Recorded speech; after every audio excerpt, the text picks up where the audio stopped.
দুর্নীতি, তৃণমূলের দুর্নীতি ছাড়া কিছু নেই। আপনি ডক্টর রানা চ্যাটার্জির নাম যে বলছেন, উনি ডক্টর হিসাবে ভালো হতে পারে, কিন্তু যখন থেকে উনি রাজনীতিতে এসছেন, নিজেকে রাজনীতি মতন তৈরি করে নিয়েছেন।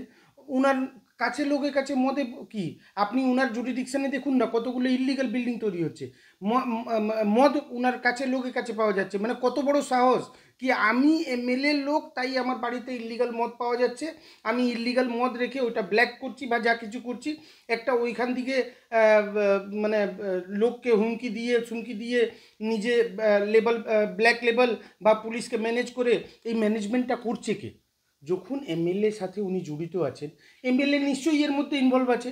এমএলএ ওইখান থেকে ওই ওই ব্ল্যাক মদ থেকে টাকা খায়, সেই জন্য তো ওর বাড়িতে মদ পাওয়া গেছে, না হলে কোন সাহসে ওর বাড়ি থেকে মদ পাওয়া যায়?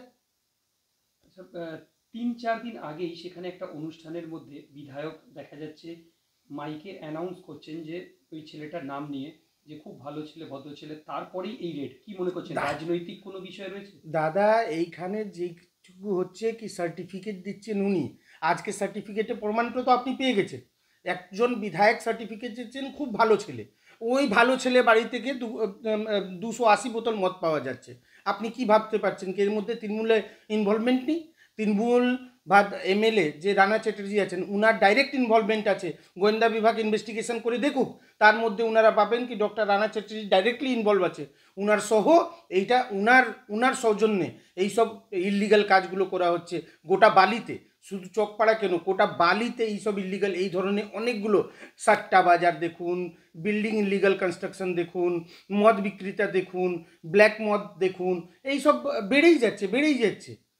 দ্বিতীয় কথা, এটা বাড়বে কেন না? পশ্চিমবাংলাতে উনি তো কাছে, কিন্তু এমনিও যতগুলো ক্রাইম হচ্ছে, কর্মসংস্থান নেই, ক্রাইম তো হবেই। কর্মসংস্থান থাকলে ছেলেরা ওইখানে কর্মসংস্থান মধ্যে ব্যস্ত থাকে। আর ইনারা টিএমসি কংগ্রেস কর্মসংস্থানকে তৈরি করার জন্য ইল্লিগাল কাজগুলো করাচ্ছেন, ওইখান থেকে কাটমানি খাচ্ছেন। তাহলে আপনি বলতে পারেন যে যেহেতু তৃণমূল ঘনিষ্ঠ তাই সাহস করে এটা করছে। একদম 100%। ওর যদি আমি আমার আমার কোনো লোক কেউ কেউ করছে না কেন?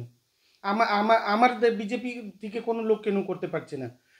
কারণটা হচ্ছে কি উনি সাহস পাচ্ছেন, এমএলএ লোক, পুলিশ উনারকে কিছু বলবে না, উনারকে লোকাল লোক কিছু বলবে না, যেহেতু উনার এমএলএ নিজে সার্টিফিকেট দিচ্ছেন কি একটা ভালো ছেলে, সেই জন্য ও সাহস পাচ্ছে। সেই ছেলেটার সোশ্যাল মিডিয়ায় ছবিও রয়েছে বিভিন্ন মন্ত্রীদের সঙ্গে, এবং তার সাথে সাথে জেলা সভাপতি এদের সাথেও ছবি রয়েছে। দাদা, একটা জিনিস বলছি, গোটা তৃণমূল কংগ্রেসের মধ্যে যতগুলো ছেলে আছে, কোনো না কোনো দুর্নীতি কাজও লিপ্ত করে দেওয়া হচ্ছে, বা সিন্ডিকেট দিয়ে করতে হচ্ছে, বা মদ বিক্রি দিয়ে করতে হচ্ছে, বা সাট্টা করে করতে হচ্ছে।